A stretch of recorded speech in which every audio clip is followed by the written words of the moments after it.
Il y a quelques semaines, un drame s'est encore passé. Une fillette de 2 ans est décédée par un morceau de viande. Mes chères assistantes maternelles, vous savez que je prendrai toujours votre défense, mais là, ça commence à faire beaucoup. Écoutez, cette fillette de 2 ans, aucun geste de premier secours ont été réalisés face à cette situation. Les pompiers sont arrivés assez rapidement, mais malheureusement, ils étaient face à un arrêt cardiaque et ils n'ont pu ramener malheureusement cette fillette. En sachant que le geste de premier secours est tellement simple qu'on aurait pu éventuellement la sauver. Quand on sait que quand on est face à un étouffement qui est total, les claques peuvent s'avérer efficaces à 99% des cas et qu'on peut sauver toute personne qui s'étouffe totalement, et je vais vous montrer ce geste tout de suite. Il y a réellement des fois où je me pose des questions. Les parents ont porté plainte, et ce qui est complètement normal. Tout d'abord, j'ai réellement une pensée aux parents, toutes mes condoléances, et qu'elles reposent en paix.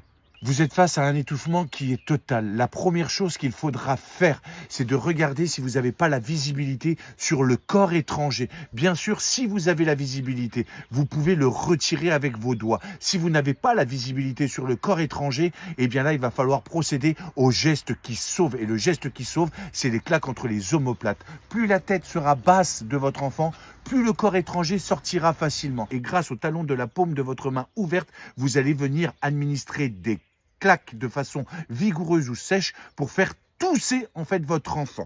Et une, et deux, et dès l'instant où il se met à tousser, vous arrêtez tout de suite. Les gestes de premier secours fonctionnent et les claques entre les omoplates à 99% des cas fonctionnent. C'est un geste simple à réaliser pour sauver la vie de votre enfant. Vous êtes autorisé d'en mettre de 1 à 5 et uniquement en cas d'échec aux claques. Et je dis bien uniquement en cas d'échec aux claques. Vous prendrez l'enfant que vous mettrez contre vous. Vous allez aller rechercher son nombril. Une fois que vous aurez son nombril, vous allez former un point. Et ce point, vous allez le poser directement au-dessus de son nombril. Et avec l'autre main, vous allez faire un appui franc en arrière. Ça s'appelle des compressions abdominales, dites la méthode d'Emlich. Et vous êtes autorisé d'en faire de 1 à 5. Si ça ne fonctionne pas, eh bien vous recommencerez les claques entre les omoplates. Ces gestes sont simples, ce sont des gestes qui fonctionnent et qui sauvent la vie des gens. S'il vous plaît, sensibilisez-vous aux gestes de premier secours. Moi, je vous dis à très bientôt.